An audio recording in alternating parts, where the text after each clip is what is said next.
kaunti ya Mombasa. Kabla tu ya sio Mombasa, Kilifi. Tunaomba kwa unyenyekevu. Kitu ya kwanza, huyu ni mwenye ananyanyasa ni Mkenya. Mwenye ananyanyasa ni foreigner, sio Mkenya. Na mama anasema amenyimwa haki yake. Koti inasikia nini? Inasikia story ya mzungu. Asikia story yake. Amesema vizuri huyo mzungu alikuwa ni bwana yake, wakazana yeye. Na kwa nyumba kila mtu anajua watu fanya nini? Watu hukosana. Wakakosana. Walikuwa wamezaa na huyo mzungu. Walikuwa wamezaa mtoto mmoja. Mtoto alikuwa na one year and a half. Mzungu akaenda kutini. Akadanganya ya huko. Ati huyu ni bibi yake lakini wamekosana na yeye, lakini ana uwezo ya kufanya nini? Ya kukaa na mtoto. Koti kafanya nini? Koti kamsikia. Kamwambia fanya nini? Achukue mtoto. Akaambiwa atakuwa anaona mtoto wake monthly. Kutoka siku hiyo saa hii unasikia ni miaka 8. Mtoto wake ako ama alikufa, afanye nini? Ajui. So tunaomba tu apate haki yake. Tafadhali. Tusikubali walio chini wananyanyaswa.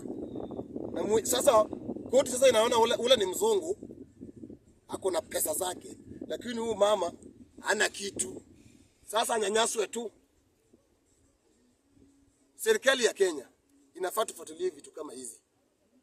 Si ati kwa baya. Mmechukua mtoto wake, nyumba pia ndio hiyo. Unataka kuchukua. Tafadhali tunaomba kwa unyenyekevu. Tusaidieni umama apate haki yake. Serikali government ya Kilifi, tunaomba kwa unyenyekevu. Serikali ya Kenya, na sisi pia tutafuatilia. Tumeongea kwa mbele kitu tutafuatilia. Ni uchungu, baadaye ni uchungu. Umenyang'anywa mtoto wako, nyumba pia ilikuwa naishi ndani, inafanya nini? Inaenda. Na nyumba kila kitu ya hiyo nyumba ilikuwa ni yake. Ni yake. So mbona wanyonge wasipewe haki yao? Mbona wanyonge wasipewe haki yao? Tunaomba kwenye serikali ya Kenya. Lakini hii kitu ni uchungu. Mama analia. Hawezi lala usiku na amani. Gate pu. Mtu ako na pesa, mwingine hana. Sio sahihi Kenya unakatiwa kesi kulingana na kitu yenye kuna kwa meza. Na kama watu wako rate moja, mbona yeye asipewe haki yake? Foreigner anapewa haki kusinda Mkenya. Foreigner. So mama, unaweza soma namba yako in case mtu ana ama ni mbaya watu wa media. Si mbaya. Unaweza soma namba yako in case mtu yoyote mwenye ameikiti imemwengelelea anaweza fanya nini? Anaweza kukufikia. Namba yangu 0714 ya Safaricom. 0714 136 921. Na ya Airtel 010. Namba ya simu ni 0714 136 921. Abu sema ndio.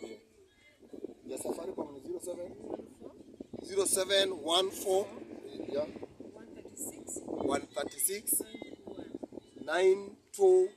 Hiyo namba yake ya Safaricom. Ukitaka kumsaidia sio si ati ukitaka kumuibia, si ati ukitaka kumuibia. Ukitaka kumsaidia, hizo ni vitu mbili tofauti. Unataka kumsaidia ama unataka kumuibia. So tunaambiwa unataka kumsaidia, msaidie. Umesikia? Mwaloyo amekula pesa yake yote, wakamaliza, wakamwacha. So kama wewe ni mtu wa msaidia, piga hiyo namba kumsaidia. Lakini wewe kama wewe mtu wa kumuibia, usipige.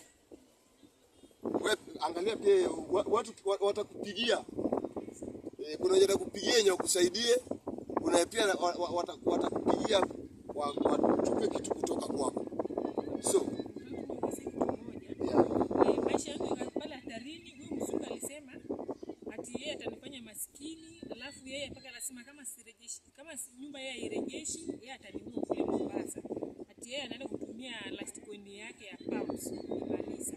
Sasa maisha yangu ikapala hatarini, tena niko na obisi kama 20. Sasa nikaenda pale station kuripoti, polisi wanasema tujui mzungu ako wapi, apatikane hapa Kenya, tutafute wapi. Sasa hivyo ndio sipati justice. Sasa mimi naomba tu hii serikali ingilie, afuatilie hiyo mzungu. Mimi kitu kifanyika kwangu sasa, yeye nikifanyia na chochote ni huyo Kevin Hali. Amejaribu mara nyingi, niko na videos, niko na evidence. Alikuwa tena kavunja gate, akakuja pale kwa nyumba, anasema nataka hiyo ndio atukora kunipata usiku na familia ya huyo bibi yake. Anatumia ndugu zake huyo bibi yake, huyo mwanamke yake anatoka Tanzania. Bora na pia. Sasa mimi mashauri kwa tarehe ni kesi mimi nafanya hiyo bora na hiyo Kevin Hali. Na vijana na mtu wanatumia huyo mzungu anatumia kufuata. Sasa mimi hata mashauri kwa tarehe maskini kwa zingine na kuchukua mtoto hapa mwingine ananiambia kuchukua mtoto hapa ati mzungu anaenda UK. Mimi kwenda pale wanasema sio ni children's officer. Sio tunaenda pale. Mimi si children's officer, ni wale magaidi ya huyo mzungu. Alikuwa ametuma kunikidnap. Nikapata mtu mzuri pale akanisaidia usiingie kwa hiyo gari. Unajua hiyo gari ndio haikuwa na number plate wala hata hana kadi yoyote kuonyesha children's officer. Sasa hivyo mara nyingi wananifuatanga, mimi niko na botiki yangu pale, nimetoka usiku, unapata watu wanajaribu kunipata nyumba. Mara nyingi ameninyang'anya simu zangu, huyo mzungu anatuma watu kwa nyumba, evidence zote akakuja akachukua kwa nyumba kufuta gate. Niko na hizo picha zote, niko na evidence mingi, mzungu alionekana pale. Hiyo nikaenda kwa report, sipati justice. Sasa mimi maisha yangu iko hatarini, nasema mpaka yeye aniue. Sitaiona chochote. Namba yangu ni 0714 136 921. Naomba mnisaidie nipate tu justice. So koti yote ya Mombasa umelalia kwake. Sasa mimi nashangaa sasa niende wapi? Naomba polisi mkubwa yote aingilie, nisaidie mimi. Pate mtoto wangu, sijui kama mtoto amekufa kwa sababu sasa nikiitia mtoto alileta koti na hata koti yenyewe hata uone mtoto wanasema kwa sheria zetu si mtoto hapa. Hadi sishangaa sasa mimi nashindwa mtoto amekufa ama nini? Mimi nimeuliza. Mzungu ameua mtoto niambie. Sasa kesi ya mtoto sionekane. Mtoto hata mimi siulie mtoto hali hata kote yenyewe. Kiuliza tu we make orders mtoto alete basi tuone mtoto ako hai au mtoto ako vipi. Hakuna sioni hata kuna information kama mtoto. Naenda court, siku ya court wananipeleka hivi. Siku ya court ama lawyer yangu anakuwa mteja. Nini absent, akuji court. Wanachukua case kama 5 years. After 1 year, hivyo na DS case. Mzungu bado amefichika na mtoto. Hadi sasa mzungu akanyaki koti, lawyer yake anakuja tu online ama lawyer anatuma tu mtu mwingine. Unaona? Hiyo ndio games ziko pale. Wananyanyasa watu hivyo Mombasa. Kesi nyingi ziko hivyo. Hata kuna watu wengine wanauliwa huko wanarusha baharini. Naona hao wazungu wanatuma watu vijana. Sasa mimi hata maisha yangu ni kitu kinifanyika ni huyu Kevin Hali ndiye ataniua. Asanteni sana.